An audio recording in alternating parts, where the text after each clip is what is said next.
This is Corey. And I'm Sharonda. And this is Until Forever. It's a relationship podcast. We don't claim to be gurus, experts. We just want to help somebody. We want somebody to help us.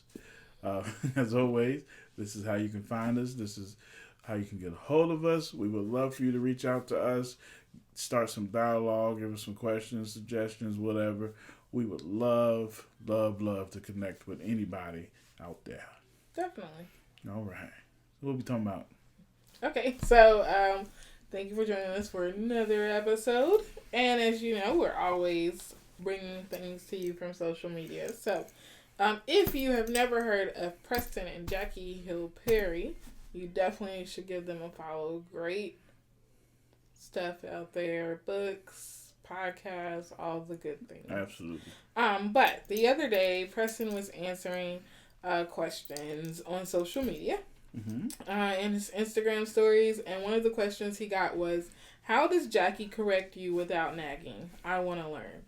And I thought that was a really good question to ask because I even kind of struggle with that myself, where like Corey is always like, why you gotta say it like that? What's going on? Da, da, da. Okay, you don't have to give the face though while I'm saying this. I'm telling on myself. Okay, so anyway, what did you say? I'm sorry. Oh my gosh. Anyway, guys, so he was like, the person was like, I want to learn. And Preston responded by saying, she often prays that God will lay it on my heart for me to stop doing what I'm doing. A lot of the times it works, but when it doesn't, she comes and says, husband, and that's when I know I'm in trouble. So Jackie reposted this answer and said, me saying husband is the equivalent of a parent saying your entire name before having a serious chat. You know how that goes when they say your first, middle, and last name. So, yeah, I thought this was a good discussion to have because I just told on myself, guys, sometimes I'm trying to, like, let Corey know something's bothering me, but I still have that tone with it where it's like, you're getting on my nerves. It's not really a loving conversation. So, what do you think?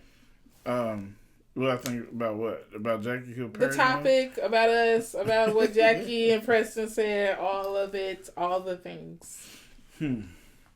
Okay. So, I don't know the dynamic of their relationship.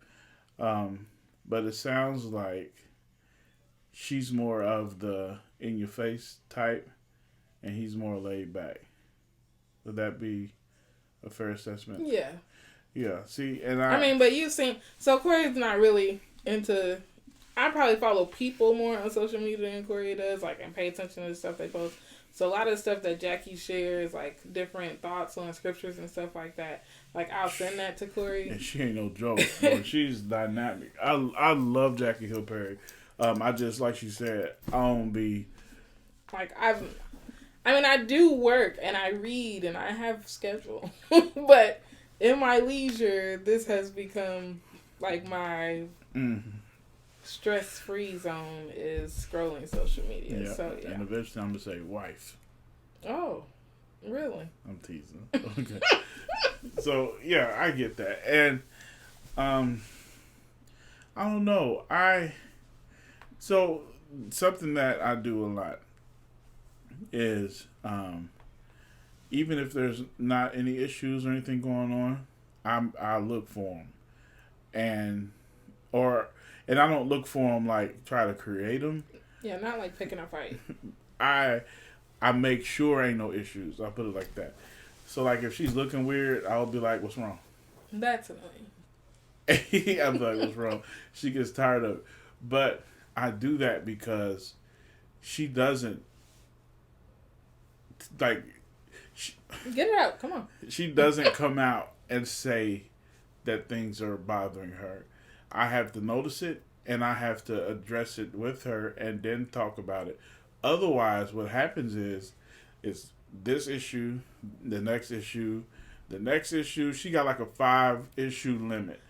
When it gets to the how you gotta give a random number and say that's my issue? I'm telling you, when she gets to the 5th one, He has not done a database study on this, guys. He's just she don't know what I'll be studying. Where's the documentation? Where she wants me to prove my work. I got Cliff Notes. When she gets to her 5th issue. Okay, ain't no numbers. I'm clean. Okay, but when she gets to there, you always know she's there because everything bothers her. And then it just starts like a steam pot. It just starts coming out.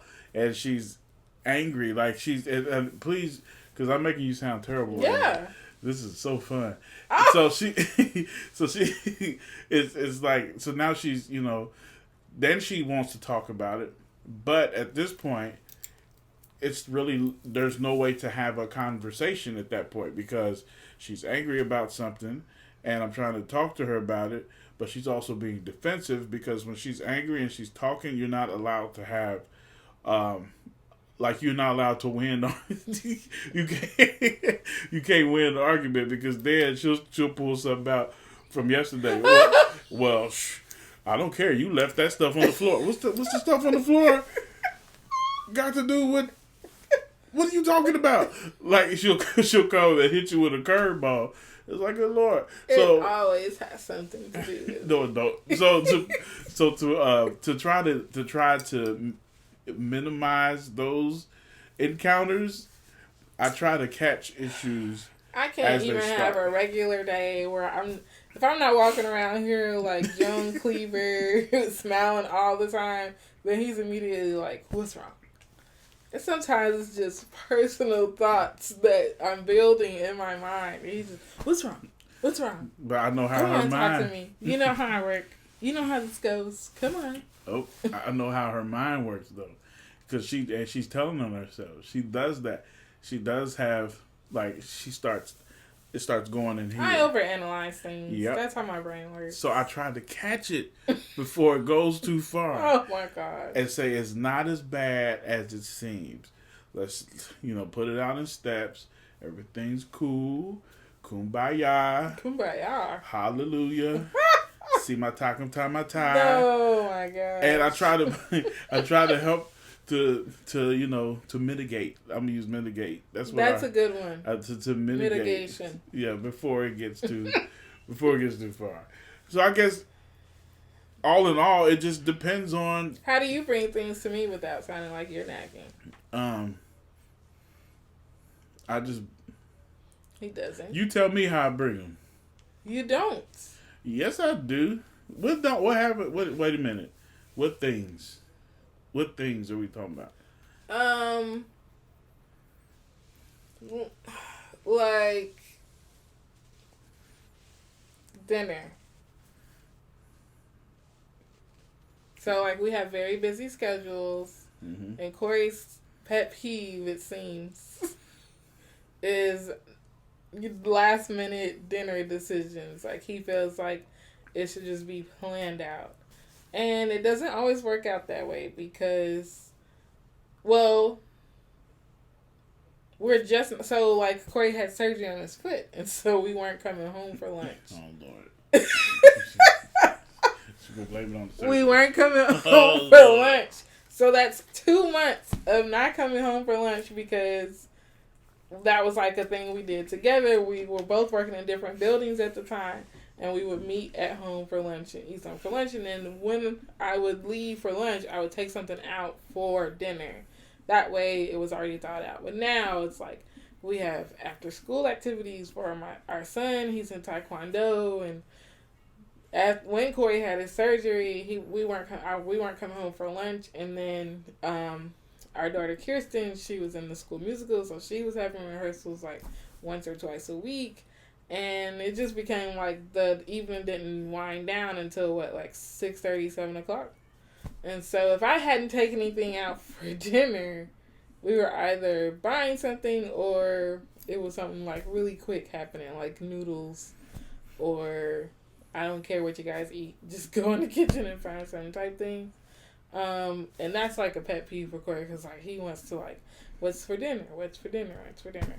And so I would say, like, when you bring that to me, you try to bring it in, like, this calm, Like, it's not bothering me, but it is bothering me type of way.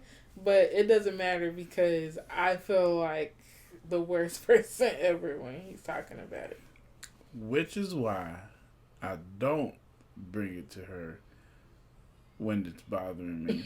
So, because I know how her brain works, and a lot of times when it bothers me, it's not because I don't have nothing to eat. Because I promise that ain't the main reason. We all like to eat, so it ain't the main reason. But I think it's more so because I know how the night finna go. If we get home at 6:30, 7 o'clock, there's nothing ready to eat. Like, she's going to be in, oh my God, it's time for bed. I need to do 1,000 things. Like, and she's going to be in that mode. And that is not a friendly Sharonda at all. Like, I'll be skipping and smiling and trying to tickle her and have fun with her. And she trying to give me some of the nastiest look. Get away from me! Like, she'll just, and then I'll try to help. If I don't know how to help, man, I'll be trying, and I'll get the kids ready for bed, but then like I ain't do something right, or I'll iron the clothes, and like it's just maybe, and I'm saying this because maybe I need to figure something out, but I think the frustration of it comes because I know how the night finna go. When we could plan this all out. My dream is to have like a meal planning thing going on where we have the meals for the week already prepared as we enter into the week. In order to meal prep, you have to have time for meal prepping. And then she says that. And we don't have time for meal prepping. We really don't. But we gonna make time. We gonna figure this thing out. We gonna figure this out. That's what I just said. Okay. Because last week you asked for a smoothie. Like, you didn't know how to go in there and make one. I don't know how to make them smoothies. I do not know. I don't have a clue. She think I know. She gonna mess around and have a lettuce drink. You standing there while I'm making them. It's gonna be a lettuce drink. I don't, oh my God. I do not know what all she puts in there. I don't know the measurements. I don't know. And I love smoothies. I want them in the mornings. I think they're helping me in my weight loss journey. I heard what you said. What weight loss? I heard that. It's coming off. It's coming down. So you be careful when you're talking about me like that. I'm losing it, okay? But it helps me. Uh-huh. And I don't know how to make them. I don't. Let's say I did know the ingredients. I don't know what button to push. I don't know how she make them silky smooth. The way she make goodness. I don't know that stuff. She knows how to do that. So I count on her to do it. Plus, that's her morning routine. She gets up. She goes straight to the kitchen every morning. And she starts smoothies. Sometimes she gets something prepared for the kids. Sometimes she waits for them to come down. So while she's doing that, I'm ironing the clothes and getting that end of the stuff together. Like making the bed sometimes. I don't do that a lot. Sometimes I make it. What'd you say? Not making the bed. I make the bed. Okay. Who made it today? You did. That's right. That's because you know how important it is. So, I mean, these are some of the things we've had actual discussions about, like making the bed. Because for me, I don't care if I get home at 8 o'clock. I need to at least somewhat make all the pillows may not go in the bed, but the bed, like, everything's got to be smooth in order for me to get in it and be comfortable. I just can't get in a messed up bed. But he doesn't care. I never understood that. I never understood the purpose of making them, especially if you live by yourself. Who gonna see it? Like, what's the purpose of making your bed? To make you feel better? I guess go ahead. It makes me feel better. It makes me feel like my room has some type of order to it. I get it. So yeah, that would be a perfect example of something that I used to nag about, and he's gotten better with it actually. So I think the big thing about what the Perrys are saying. And I think the cool thing about it, and what everyone should take from that, is there has to be a way. Yeah, there's an approach. There has to be a way. There has to be an approach. There has to be. Or none of this stuff gets worked out. And everything small that happens adds to everything else that's happened. And small stuff becomes huge arguments because you never work through the small stuff.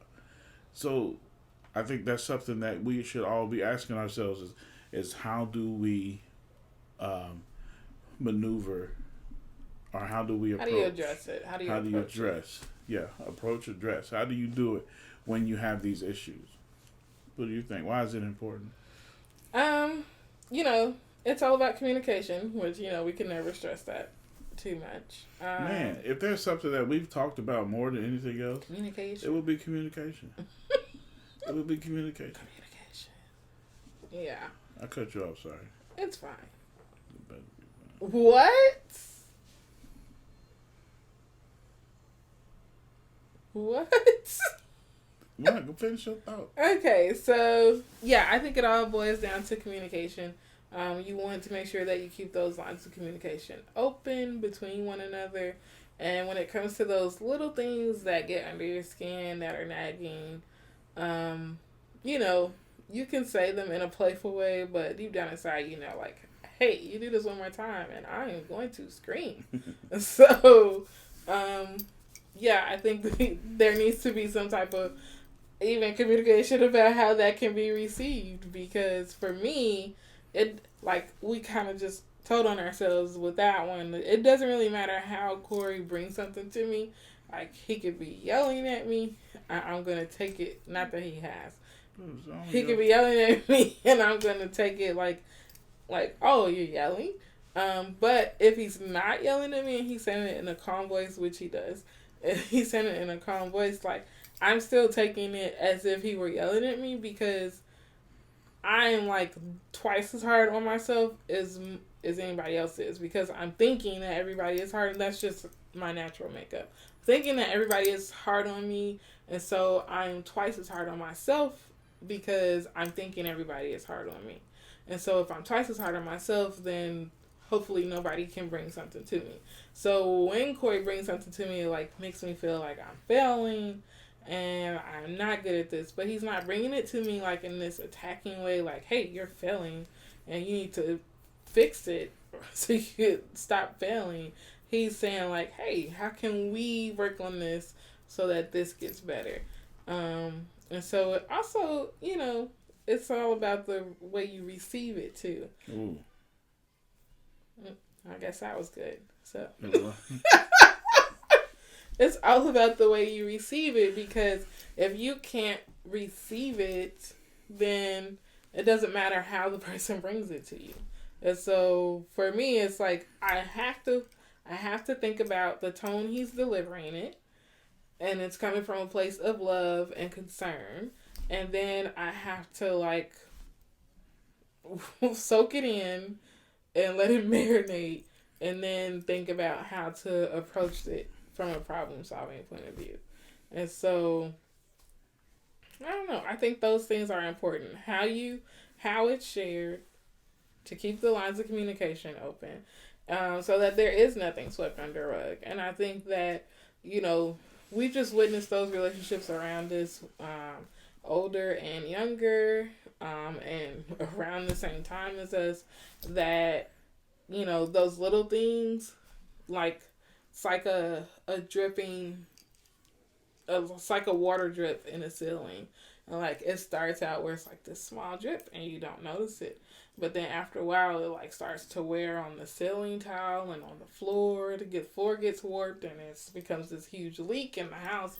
And you thought it was just this small thing. It's not bothering anything. You'll get to it later. And then it ends up being like the thing, like the straw that breaks the camel's back. Because something big will happen, and then you'll just start throwing out all the jabs with all the small things that you never discussed. That's good. No, that was a very good analogy. I'm proud of you. Oh, thank you. That was great. That's probably the longest I'm going to talk in a while, too.